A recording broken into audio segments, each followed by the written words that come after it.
That's right where your mouth is. I know what the fuck I'm doing, Jamar. Okay, I'm sorry. I'm gonna knock your phone off. No, I'm just kidding. What's up, y'all? Thanks for hanging out. Appreciate you guys. Just wanted to let you know, if you are in New Mexico long enough, you will get in a fight. Fighting here is just foreplay. That's all it is. Basically, yes. So Cinco de Mayo. Shout out to everybody who is Mexican. I appreciate Mexicans. You know, like, because Mexicans like take their food very serious, and I appreciate that. I have a lot of respect for that. Like with every other race and culture, there's like just certain foods that we won't mess with. Black folks, it's like chitlins. And you have to know who makes the chitlins before even touching them, you know? Navajos, you know, they also have like their own like deal, like the sheep intestines that they won't touch. You gotta know like who it is. You gotta trust this person. Mexicans, it's the whole menu. Like they won't touch it if they don't know you. Like if my mom didn't make it, I'm not eating it. I went out with a Mexican girl and she turned down free tortilla chips. Like this is not gonna work.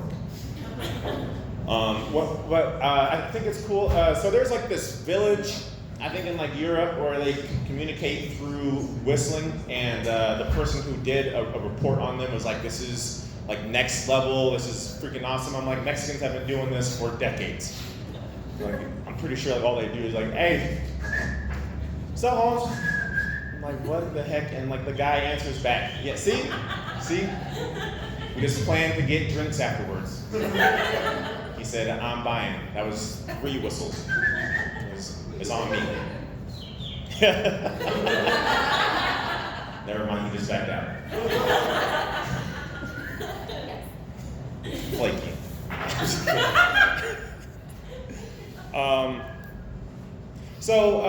Let's see. I have a 7-year-old daughter, and I just bought her new furniture, right? And when you have kids, like you can't tell them that there's like, well, with mine, I tell her that it's like used. Like if I buy her anything new, I'm like, this is used. Somebody had it before you, just because like they somehow treat it better. I got her new furniture, bedroom set, everything, and all she saw was an open canvas that she can now draw on.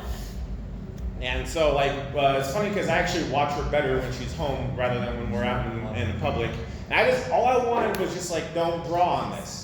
And we had like like don't draw. And like kids, they're just like, they go and like, they start shaking, they got the pen in their hand, they're like don't touch it. You're just, okay. Hands off. And like once that pen touches like the freaking bedpost, it's just like, what? It's like, damn. It's ruined everything. So I don't know where I was going with that. It's still developing. Let's see. You guys ever attended a chickenpox party? Anybody? Just me? These are real. These are real. Okay, hold on. Okay. I was expecting like a bigger, like, yes. Like I hosted it every Friday. You're from California. You guys don't have chickenpox parties?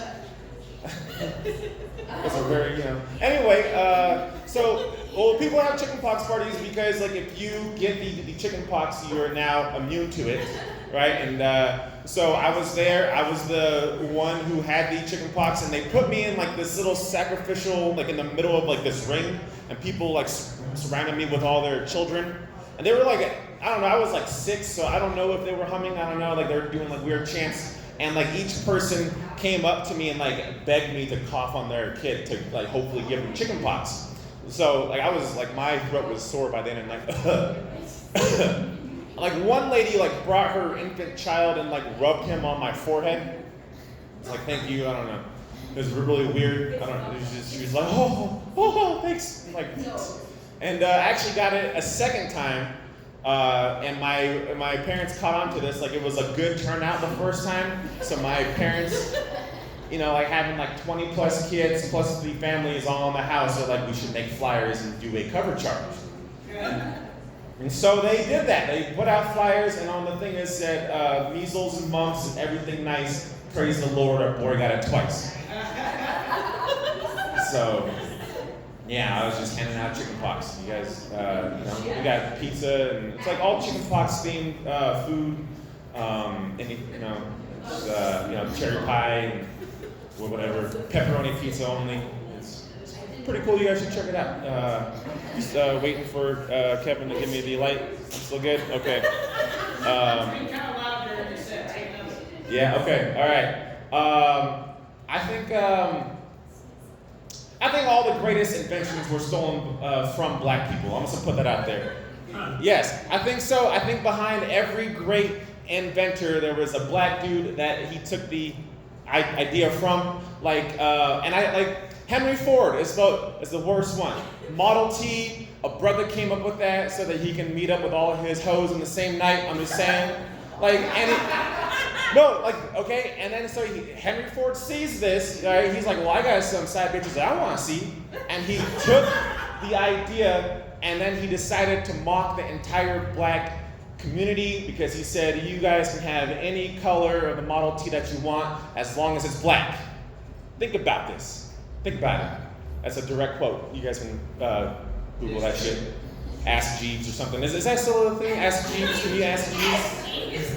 I'm showing my age up here. I used to ask Jeeves all the time. That's very old. Yeah. I just turned 30 this year, actually. When I turned 30, I had a hard time getting it up. I'm just gonna put it out there. Like I started getting fatigued during sex. When I was in college, like I had like a go-to move where I can just like lay back and I just let him do all the work, and it worked. She got off, and I was happy. I can go to sleep. But now I'm like, I get tired, and now he's tired, and I'm like, I know just to go back to the move. I'm like, okay, I'm gonna let him handle all of the work, and I look down and he's. Jeez. Have you guys ever seen Boys in the Hood?